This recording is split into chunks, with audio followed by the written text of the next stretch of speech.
ازيكم يا شباب عاملين ايه؟ بما ان انت دخلت الفيديو ده فانت عارف يعني ايه مدرسه، ولو ما تعرفش يعني ايه مدرسه خليني اقول لك يعني ايه مدرسه. المدرسه ده مكان بياخدوا فيه الطلبه بيجردوهم من كل معاني النازيه.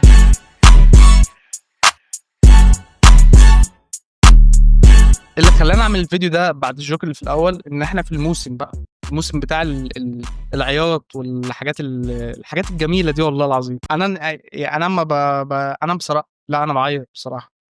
انا بتضايق ان في ناس بتعيط عشان ما حققتش اللي هي كانت عايزاه. اكيد كانوا عايزين يدخلوا طب او هندسه. انا كنت بقى يعني انا بتضايق بصراحه. انا بتضايق ان البلد كلها مش طب وهندسه. رب كلنا ندخل طب وهندسه يا جدعان. ما بقى مفيش تاجر، مفيش سواقنا، كلنا طب وهندسه خلاص عشان تنبسطوا. يعني بما ان انا كنت طالب شاطر فشخ ده بجد والله العظيم.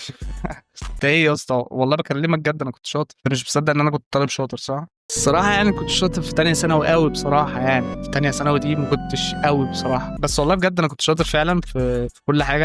يعني حتى أنا بهزر، مش عايز بتوع ثانوية عامة يفتكروا إن هم بص بقى فاشل وجاي يطلع، فاهم؟ انا كنت بس عندي مشاكل في تانية ثانوي بسبب ان انا كنت بحفل كتير في سايبر عم محمود في بني تاي. الناس اللي من سرايا القبه هتبقى عارفه الراجل ده قفل خلاص. يعني الراجل ده هو اللي علمني كل حاجه في الدنيا، هو اللي علمني ازاي امشي، علمني تداول، علمني وانكس، علمني كل حاجه في الدنيا يا استاذ محمود. هو دلوقتي يا جدعان فاتح في المقريزي، في شارع المقريزي قدام محل السنابل الناحيه التانيه. محمود ماجيكانو بيصلح بلاي ستيشنات وبتاع.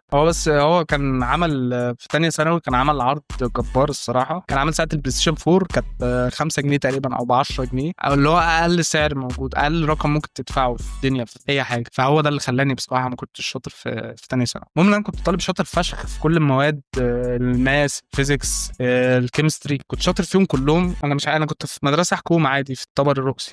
مش عارف ليه بقول بالانجليزي. كنت شاطر في الرياضيات، الفيزياء، كنت شاطر في الكيمياء. بس اللي انا يعني ما كنت شاطر فيه قوي العربي. دي كانت مفاجاه بالنسبه لي.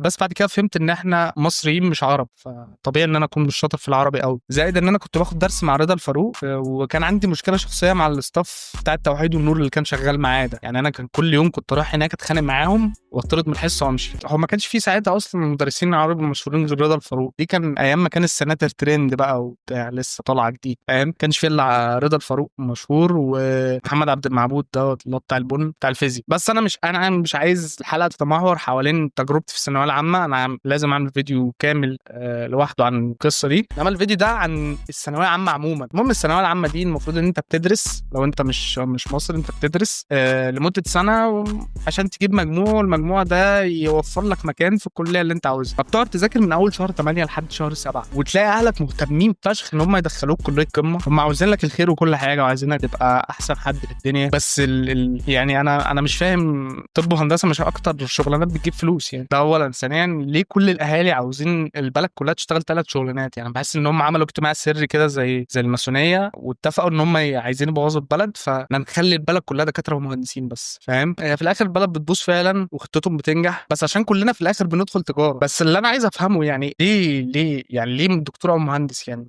حاجه مش مهمه خالص. يعني تخيل حصل غزو فضائيين او وقع علينا نيزك دمر الكوكب ده، ساعتها بقى المهندسين والدكاتره يعملوا ايه؟ ولا اي حاجه. مش غير واحد بس هو اللي هيحمينا من النيزك او الفضائيين، الدكتور محمود صلاح. المهم انا متضايق من ابوك وامك فشخ الصراحه عموما. يعني مش لا يا اسطى، مش انت، كل اللي اتفرج ليه عايزين ندخل طب او هندسه طول الوقت. دي عباره عن رحله الثانويه العامه، تمام؟ انت في فايت لازم تدخل طب او هندسه او اقتصاد وعلوم سياسيه او كليه قمه عموما. في الاخر بتدخل تجاره، خلصت تشتغل كول سنتر بس كده. انت اديت رسالتك في العقيد خلاص، وبتكسباير على سن ال60، ساعتها بتنتهي صلاحيتك وبتموت، فاهم؟ هي دي حياه المواطن المصري. خلينا نتكلم بقى جوه الموضوع. يعني انا اخر دفعه امتحنت من غير تابلت، فاهم؟ فانا مستغرب فشخ ان الطلبه دلوقتي بيدخلوا الامتحان بالتابلت وبيفتحوه عشان يدوروا على المعلومه، وبرضه بيجيبوا 60%. هو ناقص ايه يعمله لك عشان تجيب 61%؟ الراجل ادالك التابلت وقال لك خش الامتحان غش منه، فاهم؟ ده الجيل الجديد ده ايه ده في سنه 18. والله كنت ادخل الامتحان انا واحمد السكري بيه، كنا ندخل الامتحان وننقل على الحيطه الحاجات اللي احنا محتاجينها في الكيمياء. فجه المراقب قفش الكلام اللي احنا كاتبينه على الحيطه وبتاع، جاب حد متخصص في الكيمياء عشان يعرف ده ايه. قال لي ان هو كان مدرس دين اصلا اللي بيراقب عليه، فقال له ده الكيمياء بتاعت الامتحان ده ومش عارف ايه. راح جاب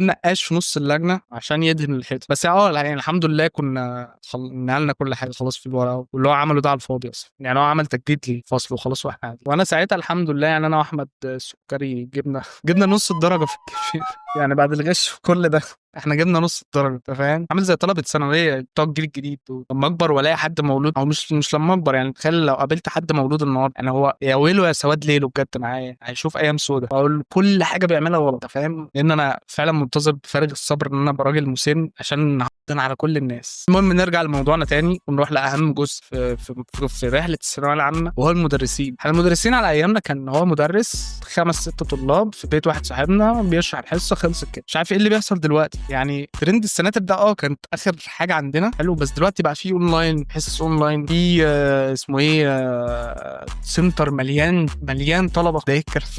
انا زي ما بقول لك، انا على ايامي ما كانش في غير عم معبود ورضا الفاروق اللي عندهم اكتر من 500 طالب في المحاضره. انا دلوقتي في 1000. في مدرسين بيروحوا يحجزوا استاد كامل عشان يشرحوا في حصه.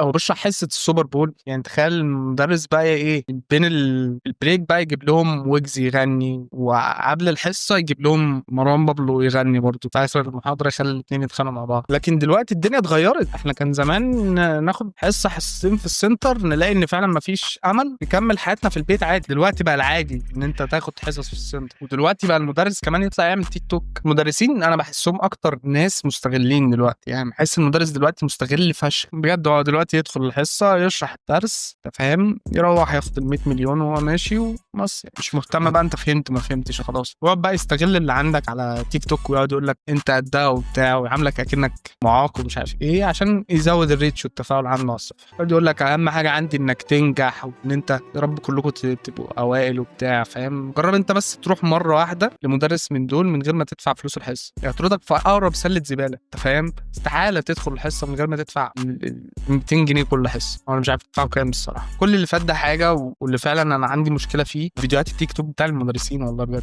يعني انا خدتها في نص الكلام كده ما اديتهاش الاهميه الكافيه. خلونا نشوف سوا. واحد بيسأل حد يعني بيقول له الى متى تقاوم؟ ليه حد يسأل حد الى متى تقاوم؟ ليه تخلي واحد داخل عليك كده من غير اي سابق انذار يقول لك الى متى تقاوم؟ اما نشوف هيقول له ايه. له حتى اصل.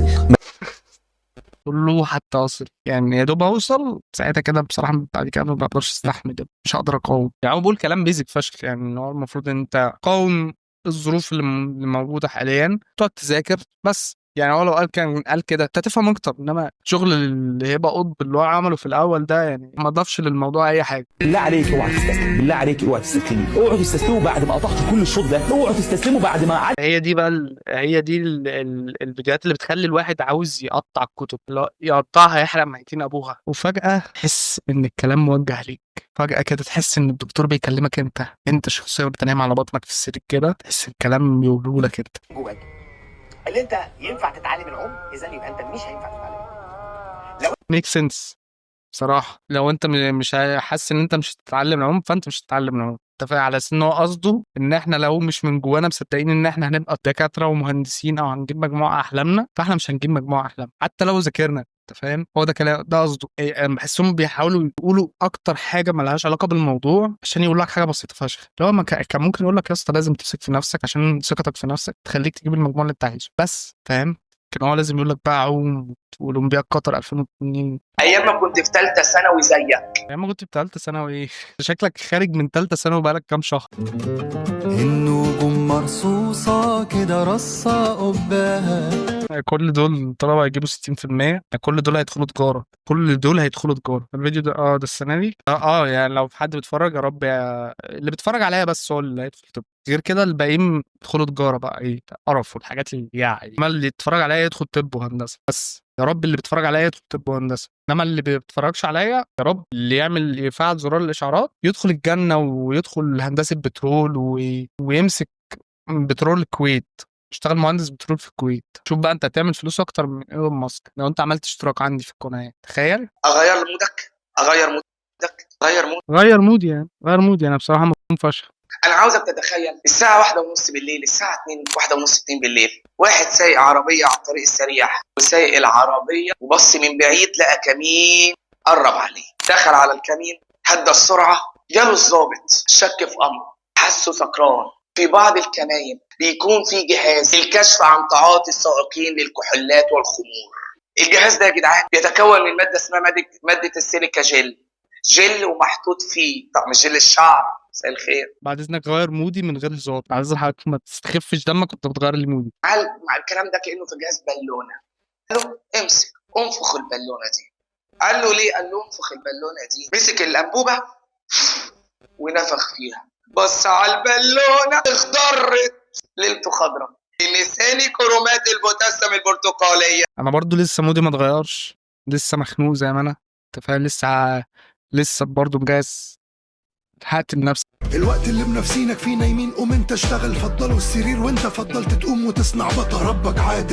لا الاغنيه دي احمد مكي مش بيتكلم على مش قصده هنا ثانويه عامه، ملوش علاقه بالثانويه العامه، ما بيتكلمش عليها. احمد مكي بيتكلم على غايه الحيوان الموجوده في منشيه التحرير، بيقول لك اشتغل وبتاع، فاهم؟ مش فارق معايا، احمد مكي ما عندهاش الا ثانويه عامه اصلا. بكره الساعة 7 لو انت صحيت هتلاقيني سايب لك لايف او طالع لايف الساعة 7 وانت رايح المدرسة تتفرج عليا، يعني اسمع. هو مستر محمد صلاح مثل في انترستيلر. عيط واقفل على نفسك باب الأوضة وقول أنا موجوع، بس ما تسمحش لنفسك إن أنت تنكسر. بصوا يا جدعان، يعني ليه اعمل في نفسي كده يا عم؟ ايه الاكتئاب ده؟ لا يا جدعان بصراحه إيه حاجه ممله فشخ. اولا ثانيا ايه الفيديو ده؟ المهم يا جدعان، انا ما عنديش حاجه اضيفها في موضوع الثانويه العامه، انت فاهم، طلعت اهزر بس. يا رب كلكم تنجحوا، يا رب تخشوا كلكم الكليات اللي انتوا عايزينها، لو انتوا بتتابعوني يعني وعاملين لي سبسكرايب، وخصوصا لو انتوا بتشيروا الفيديوهات مع اصحابكم، تيجي نسبه نجاحك هتزيد فشخ، فاهم؟ اعمل فولو على الانستجرام واعمل سبسكرايب لو انت مش عامل سبسكرايب، واعمل لايك للفيديو. بس اشوفكم الحلقه الجايه، سلام. انا عايزك تقول رايك على الفيديو، ما تخشش تقول لي صباح الفل ازيك يا جيار عامل ايه الحمد لله، الكلام ده بيني وبينك بقى على الواتس يا معلم، لما تخش لي تكلمنا. لكن هنا انت شايف فيديو انا بتكلم فيه وقاطع نفسي وبحضر ليه بقالي مثلا بتاع ربع ساعه عشان انت تشوفه وتتفاعل معاه. قول رايك.